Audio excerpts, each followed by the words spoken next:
Hello, a little bonus for you here. I wanted to share something that I received in the post. I had a handwritten letter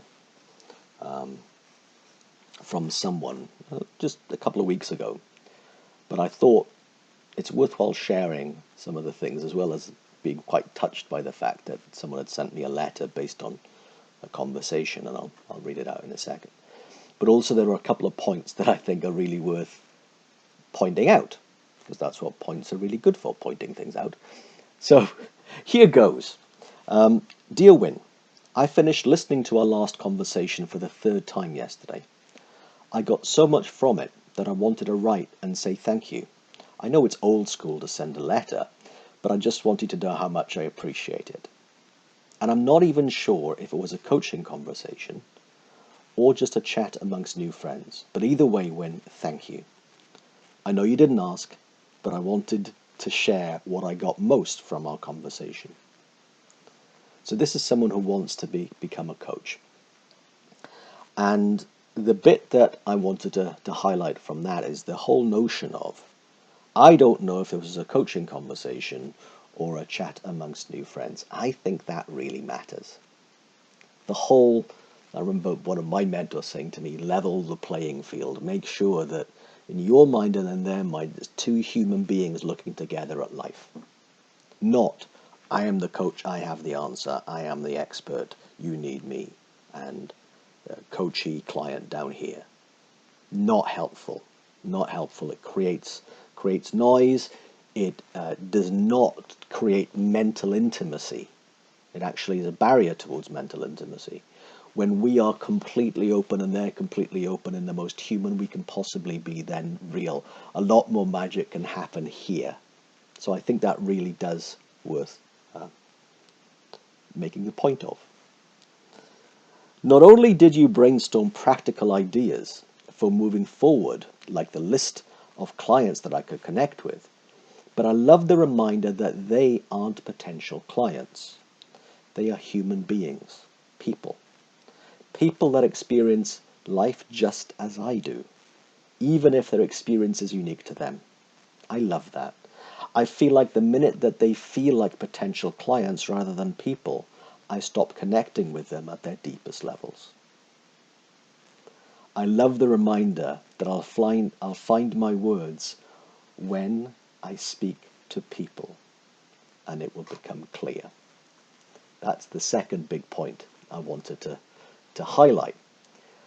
I think it really matters, especially when we are looking to grow our business and looking for new clients, that often we're looking for this mythical, mysterious being called a client, as opposed to human beings with a human experience that may find what we can see about the human experience helpful for them.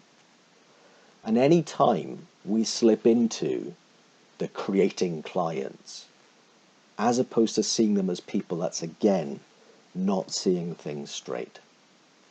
They're just human beings. And I think it's a lovely thing, especially in the building the business, building a thriving practice part, that we don't put anything like the mythical creature of the client in our way. Is that we see the fact of the matter is there are 7.8 billion people on planet Earth, not scarce. Not scarce at all. But when we think of these mythical creatures called clients, and maybe we've not had a new client for a while, or maybe even ever, all of a sudden, that's got a totally different feel to it. But that feel isn't telling us truth. The truth is, they're people. The third thing I wanted to talk about here, I'm going to skip forward a couple of paragraphs in this letter. I can't tell you, Win, how much I deeply appreciate the quiet moments and the freedom to find my own way to my own truth. I hope you know this, but that gift is so rare, even, or especially in fact, in the world of coaching, it seems. There is so much in that quiet, Win. It holds a weight that even in the most beautiful words could never carry. in this profession, there's so much emphasis on the right words. Best words for our business, our websites, SEOs, looks, logos, marketing, etc. And I get it, I do. And yet the most powerful moments of our lives seem to be born in quiet. When words fail and there's only a deeper feeling, Youre Quiet has a beautiful unspoken faith that beyond a doubt the receiver has the potential to access their own wisdom, a true gift. It's another reminder for me that often I underestimate that. I underestimate the power in the quiet that we all have within us, the wisdom that can speak really loudly. When we settle down, when we're not living in a false premise or living in an illusion of what looks real, all of a sudden what becomes possible and fresh ideas of possibility are abundant. And I don't think there's much more that I could wish for from anyone that I work with than for them to see the abundance of opportunity and the fact that they're completely whole, more than okay, even when they think they're not. So I hope those three things regarding seeing a conversation literally between two human beings, clients are actually human beings and they're humans first. You can call them clients, but really they're humans and always will be.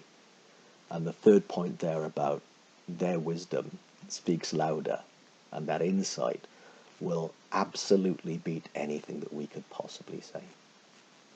So hope this was helpful for you.